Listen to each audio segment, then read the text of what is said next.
Party നേതൃത്വത്തിന്റെ ഭാഗമായിട്ട് പ്രവർത്തിക്കേണ്ടിയിരുന്നയാളാണ്.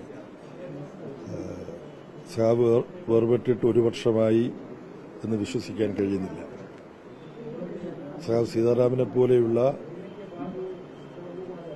അതിസമർത്ഥനായ ഒരു കമ്മ്യൂണിസ്റ്റ് നേതാവിനെ വർത്തമാനകാല ഇന്ത്യൻ രാഷ്ട്രീയ സാഹചര്യത്തിന് ഏറ്റവും ആവശ്യമുണ്ടായിരുന്നുവെന്ന് ഈ രാഷ്ട്രീയ രംഗത്ത് ചലനങ്ങൾ നോക്കുന്നവർക്കെല്ലാം മനസ്സിലാക്കാൻ കഴിയും. സീതാറാം യെച്ചൂരി കമ്മ്യൂണിസ്റ്റ് പാർട്ടിയുടെ താത്വികമായും പ്രത്യയശാസ്ത്രപരമായും രാഷ്ട്രീയമായും നേതൃത്വം നൽകുന്നതിന് വളരെയധികം കഴിവുകൾ പ്രകടിപ്പിച്ചയാളാണ്. സംഘടനാപരമായ കഴിവുകൾ പ്രകടിപ്പിച്ചയാളാണ്. അതെല്ലാം രാജ്യത്തിന് പ്രയോജനപ്രദമാണ്. പക്ഷെ അതിലേറെയോ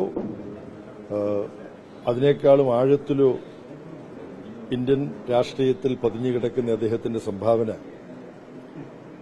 ആർഎസ്എസ് എന്ന ഫാസിസ്റ്റ് സ്വഭാവമുള്ള സംഘടന നിയന്ത്രിക്കുന്ന ബിജെപി ഇന്ത്യൻ ഭരണകൂടത്തിൽ അതിന്റെ പിടിമുറുക്കിയിരിക്കുന്ന സാഹചര്യത്തെ എങ്ങനെ നേരിടണം രാഷ്ട്രീയമായി എന്നതിനെ സംബന്ധിച്ച കാഴ്ചപ്പാടുകൾ അവതരിപ്പിക്കുന്ന മേഖലയിലാണ്. സിപിഐഎമ്മിന്റെ കാഴ്ചപ്പാട് വികസിപ്പിക്കുന്നതിൽ പാർട്ടിക്കുള്ളിലും പാർട്ടി വികസിപ്പിച്ച കാഴ്ചപ്പാട് രാജ്യത്ത് നടപ്പാക്കുന്നതിൽ സമൂഹത്തിൽ ഒട്ടാകെയും വളരെ താരതമ്യമില്ലാത്ത ഇടപെടലുകളും സംഭാവനയുമാണ് അദ്ദേഹം നൽകിയിരുന്നത്.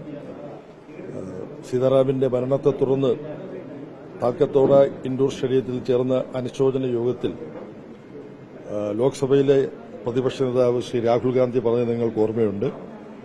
ഇന്ത്യ ബ്ലോക്ക് എന്ന ഒരു രാഷ്ട്രീയ സംവിധാനം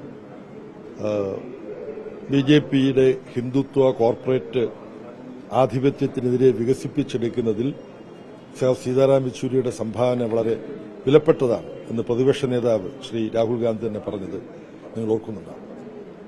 സഖാവ് സീതാറാം വഹിച്ച ആ പങ്ക് സിപിഐഎമ്മിന്റെ കേന്ദ്ര കമ്മിറ്റിയും ബിവിയും എല്ലാം ചർച്ച ചെയ്തെടുത്ത രാഷ്ട്രീയ തെരഞ്ഞെടുപ്പ് അടവ് നയത്തിന്റെ ഭാഗമായിട്ട് തന്നെയായിരുന്നു.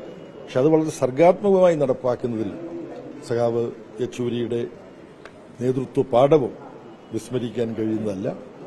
അത്തരം നേതൃത്വ പാഠവും കൂടുതൽ ആവശ്യമുള്ള ഒരു ഇന്ത്യയിലും അതുപോലെ തന്നെ ലോക സാഹചര്യത്തിലുമാണ് നാം ജീവിക്കുന്നത്.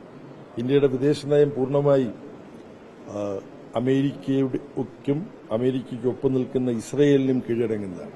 ഇപ്പൊ ഖത്തറിന് നേരെയുണ്ടായ ആക്രമണം ഇന്ത്യ ഇതുവരെ അപലപിച്ചിട്ടില്ല.